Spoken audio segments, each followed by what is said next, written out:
G'day everybody, Wade here, XL Painting Contractors, your painting experts.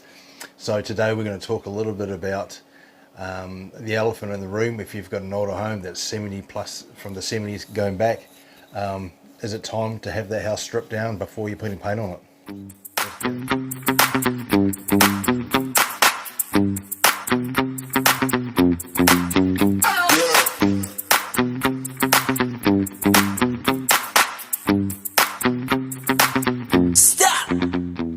So this is the $1,000,000 question.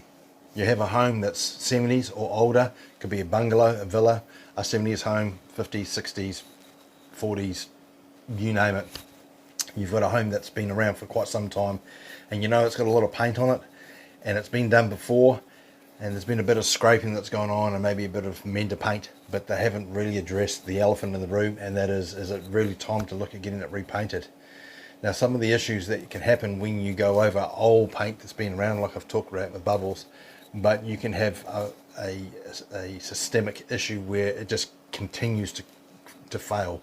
So you have an area that bubbles, you scrape it, and then you put paint on it, and then the area next to it starts bubbling, and it just continues and continues. And basically you have a situation where you've had multitude of coats over the paintwork,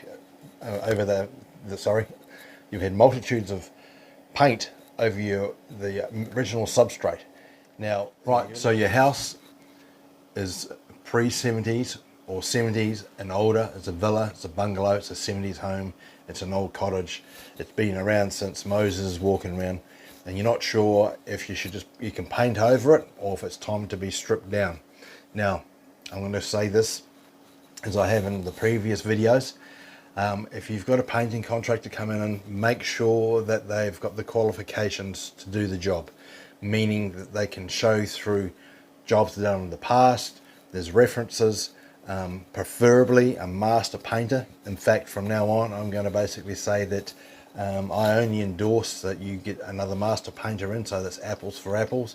Look, and I'm going to get flack for this from other contractors.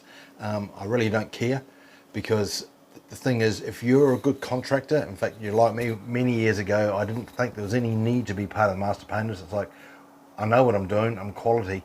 But the problem is there are so many people out there now that are not good at what they do. They are not trade qualified, they are not trade experienced, and they don't lift the bar up. They just do a shitty job.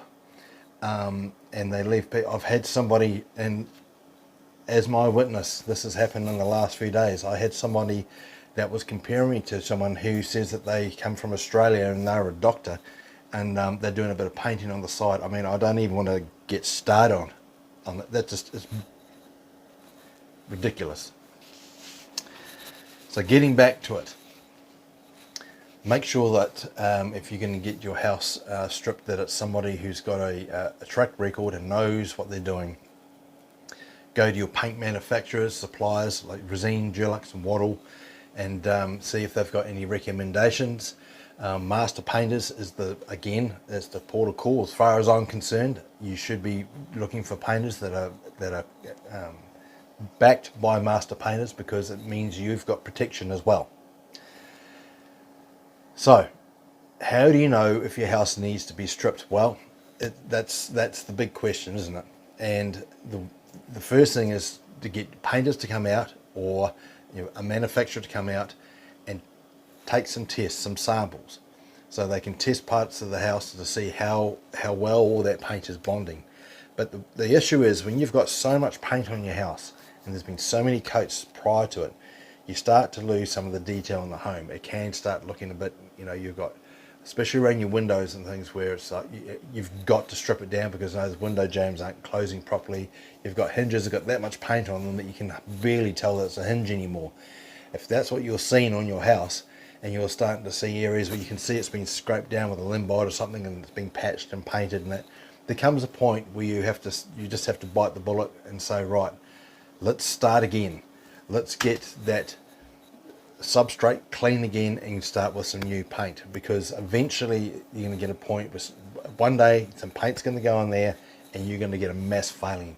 And if you've just spent 20, 30, 40, $50,000 on a large project and it starts failing, you're not going to be happy. So my advice is get somebody in to test it.